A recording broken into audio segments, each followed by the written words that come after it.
Our top focus tonight, let's tell you about the implications of Israel's latest warning. The country's defense minister has told tens of thousands still in Gaza City that it was their last opportunity to leave immediately, or in his words, face the full force of Israel's assault. And he further said that anyone who remains behind will be considered a terrorist or a supporter of terrorism. This threat comes as several Arab countries continue to press Hamas to accept U.S. President Donald Trump's Gaza peace proposal. The deadline is closing in, and Qatar, one of the mediators, has urged Hamas to study the deal seriously and respond. But the war is approaching its second year now, and the room for compromise seems to be shrinking fast. In Washington this week, Israeli Prime Minister Benjamin Netanyahu stated clearly that if Hamas rejects Trump's peace plan, then Israel will finish the job by itself. Listen in. If Hamas rejects your plan, Mr. President, or if they supposedly accept it and then basically do everything to counter it, then Israel will finish the job by itself. This can be done the easy way, or it can be done the hard way, but it will be done. Netanyahu's comments came just days after Israel's defense minister has warned Hamas on social media that if Hamas does not release all the hostages and disarm, Gaza will be destroyed and Hamas will be eliminated. And a day after his talks with Trump at the White House, Netanyahu insisted that Israel had not agreed to the creation of a Palestinian state. Absolutely not, and it is not written in the agreement, but one thing was made clear: we will strongly oppose a Palestinian state.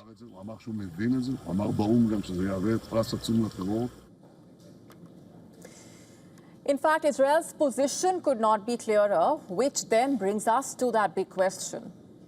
If Trump's peace plan collapses, will Israel use it as cover to justify the total destruction of Gaza? The devastation in Gaza continues. Meanwhile, smoke plumes rose over Gaza on Thursday as Israeli operations intensified. Thousands of Palestinians fled southward, desperate to escape the bombardment. And some displaced Palestinians said they are exhausted and hoped Trump's plan ends the war.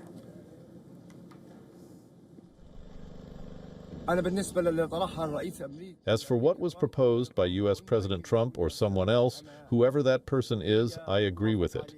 Because honestly, we are officially tired, we are exhausted, I'm exhausted, I, my children, my sisters, and my mother are all exhausted. There are not even children left. I am telling you, women are gone, men are gone, the elderly are gone, children are gone.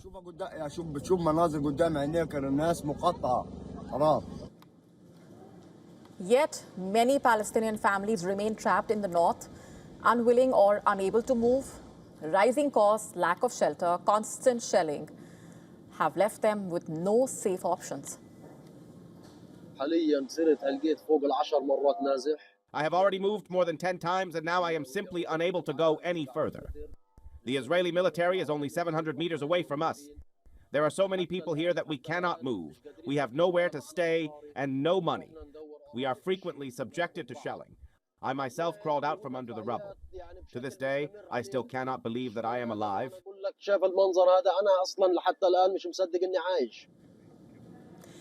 And amid all of this, Israeli forces have intercepted around 40 boats carrying aid and foreign activists, including Swedish campaigner Greta Thunberg, triggering international condemnation and protests. The flotilla, which set sail in late August, is transporting medicine and food to Gaza and consists of more than 40 civilian vessels with about 500 parliamentarians, lawyers, activists.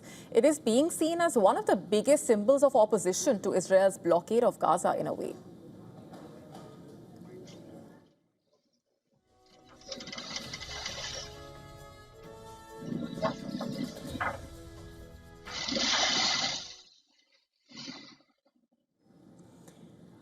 And on the diplomatic front, meanwhile, some reports suggesting that Hamas leaders believe the U.S. ceasefire framework is a trap designed to finish Hamas, whether the group accepts the terms or not. Trump's 20-point plan calling for Hamas to lay down its arms and withdraw from any governing role in Gaza. As Hamas evaluates, Trump's 3 to 4 days ultimatum is quickly shrinking, and the people of Gaza remain stuck in the middle of all of this, in a war that has resulted in the deaths of over 66,000 Gazans.